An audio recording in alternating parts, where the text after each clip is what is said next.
Hey guys, just finished watching Arrow, Season 7, Episode 13, Star City Slayer.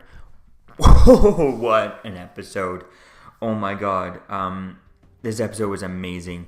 So this episode was really good, although for me, the big punch at the end, the big reveal, kind of got spoiled for me online since I didn't watch this till now, a few days later after it aired and stuff. So I kind of got the big punch at the end. Kind of revealed for me, but still the way it was revealed was still very good. It wasn't as impactful as if completely didn't know. I think it was really well done, and I like the aspects of how it kind of how it's going to change the rest of the show. But I'm going to get into it at the end of the end of this video. So we start off this episode with Dinah gets another note. You can see Dinah gets a note, Diggle gets a note, Renee gets a note. So someone's targeting all of the Team Arrow, but not all of them, most of them. I think that's kind of interesting there.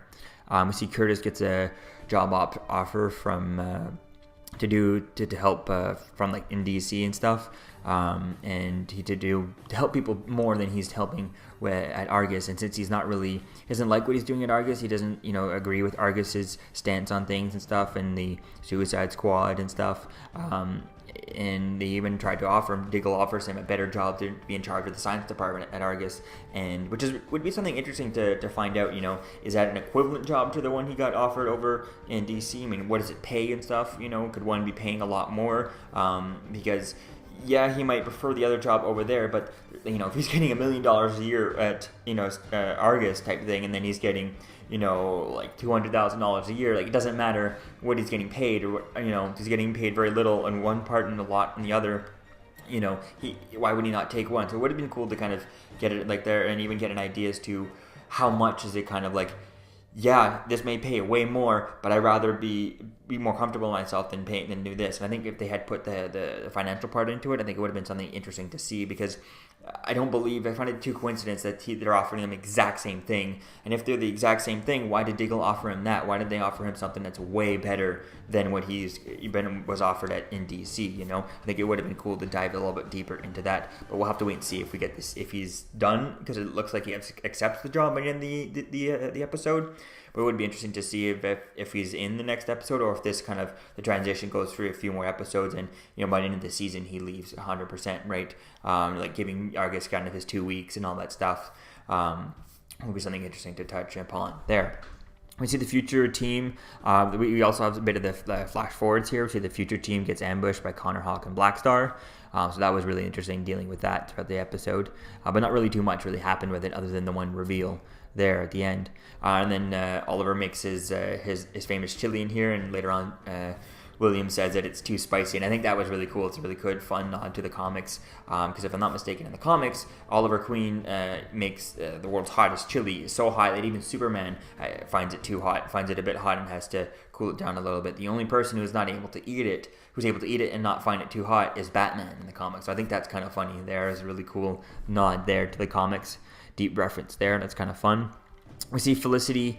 There's at one point Felicity, they're having a lot of troubles with like William throughout this episode and stuff. And at one point Felicity tries to talk to him. He's playing with the Rubik's Cube, and she's like, "Hey, here, watch this." She does a few things, and then it goes through William looking at it, and it cuts back, and it's like, oh my god, why didn't they just get her to learn a Rubik's Cube? I know it's very difficult to learn a Rubik's Cube. It's not really, you can't learn it really fast. But I think, come on, I would have loved to have seen. I can't think of the actress's name.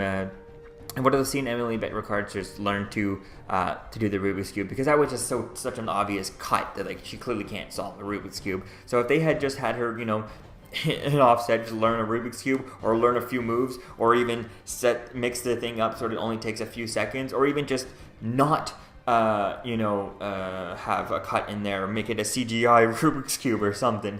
I don't know. It was too obvious that she clearly didn't actually solve the Rubik's Cube, and they just cut and put her real one in her hands, right? So that was just kind of disappointing. It would have been cool to see her actually know how to do it. And in someone like Felicity, it would make more sense for her to just know how to do it than her not know how to do it. So I think it was kind of silly the way they did that there, but just a little nitpick there.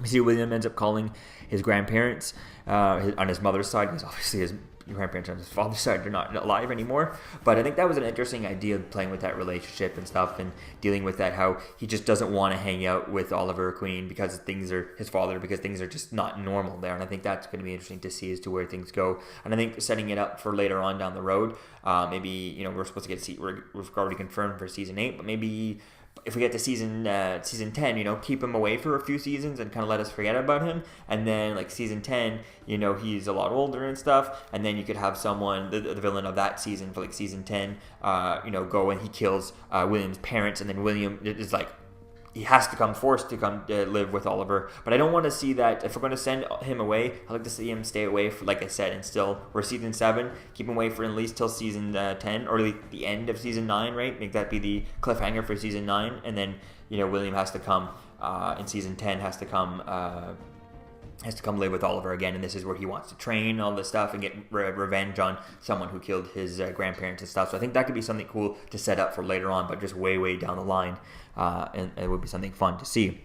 And then we get the reveal that the Star City Slayer is actually Stanley from prison. I think that reveal was so good. I really think it was really cool. And during the reveal was him slicing Dinah's throat and stuff. And I think that was interesting. I was like, oh wow, the tension was there. And then as they were dealing and trying to help her, and heal her, and Curtis eventually heals her with his T-spheres, right? She ends up cauterizing the wound a little bit, and I was wondering, like, it almost made me want to go back and look at all the what we've seen so far of the future. Does she have a huge scar? Because she's going to have a huge scar. I think that would be something interesting to see. And I don't remember if hopefully this doesn't like get rid of her canary cry, because that would be really disappointing to see it, to have the canary without the cry. And now just as when everyone it's revealed that she has that power, she no longer has it anything anymore, and it's like, what's the point? So I think that just kind of then it just turns her into a female version of Captain Lance, and it's just like, I really don't want her to just be a police officer, captain, or anything like that. We saw that story a lot with Captain Lance. I want to keep her with the powers, and I like her being the captain of the police force, but also having the powers just in case. So I think that could be something interesting to see as to where things go. Hopefully it doesn't affect her powers too much.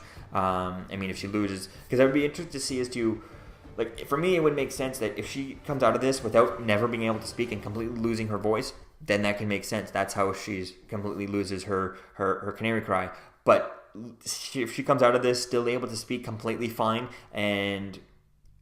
but she lost her canary cry, then that just seems like, oh wow, it's just kind of all they did is want to write out the canary cry. Now I think if she came back with very, very, very damaged vocal cords, and she was barely able to speak, like the rest of this season, not a single word said for her whatsoever, and maybe not until halfway through the next season, after the mid-season, the mid-season ends with her saying one word type thing. She slowly learns to, that could be an interesting way to kind of see her deal with that, slowly building it up, and get a very long burn of, like a very slow burn of her getting her voice back, getting her powers back, and just being a police captain. And so I think that could be something interesting to see as to where things go with that, especially since she would have to kind of, it'd be interesting to see her and everyone else kind of learn to sign language and stuff. I think that could be really interesting. Also, she'd be easily just type stuff and all that, but I think it'd be definitely fun to see as to where things go. But hopefully they don't just have her come back 100%, her voice is fine, but she lost her cry. That would be kind of silly and kind of stupid, and we're going to waste of time.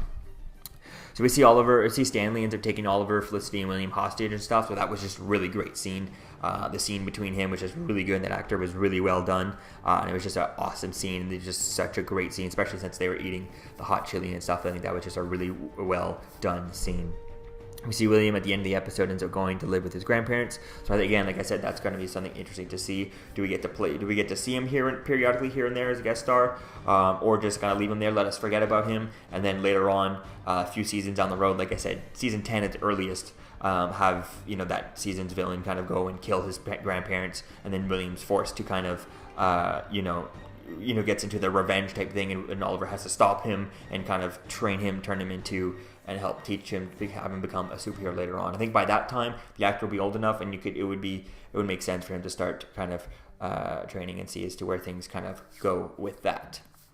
Although I don't know, it doesn't make sense. I guess he wouldn't be training and stuff, since in the future he's not trained. So that would be something interesting to see as to where things go, as to what the the future is set. You know, I'm not sure if I remember seeing Dinah in the future. Does she have her cry? I feel like I've seen her use her cry in the future, so it probably is interesting to see is where things are going to go. Is that future set, or is that like a tomorrow future where, you know, it's not set? They're trying not to get to there, right? I mean, obviously we don't want them to get to that point. It looks like a dystopian future and stuff. Really, kind of things are all just down and stuff, but it would be something interesting to see. And in the end, the big reveal, we see that Black Star is Felicity's daughter, and I like how they played with that both sides. We have in our time, we have Felicity finding out that she's pregnant, which I think was really interesting and stuff. And I think that's going to be fun to see as to where things go with that, especially with the whole idea that William never finds out that she's pregnant, you know. And this, what's going on currently, you know, even with her being away,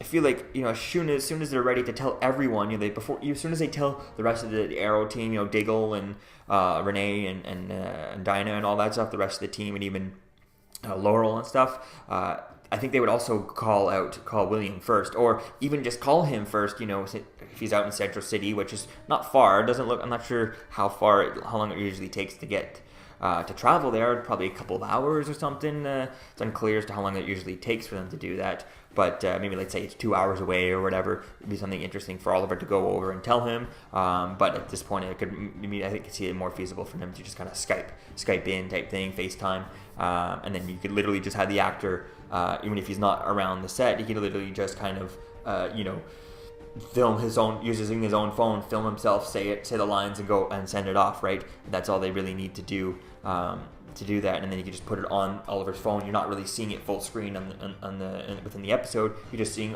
you know, Stephen Amell holding the phone with him there. So I think that could be something interesting to see because at this point they've lied to him so much that him finding out that Felicity had a daughter and that they never told William about would be something that we kind of just like, he'd never want to talk to them again once he found that out. So I think that could be something cool to play with there. So all in all, I can't wait to see as to where things kind of go with this episode, where things go in the next episode and stuff. I haven't seen the trailer yet, but I'm really excited and really like this episode. So let me know what you think, guys, about this episode in the comments below, and I'll see you guys in the next video.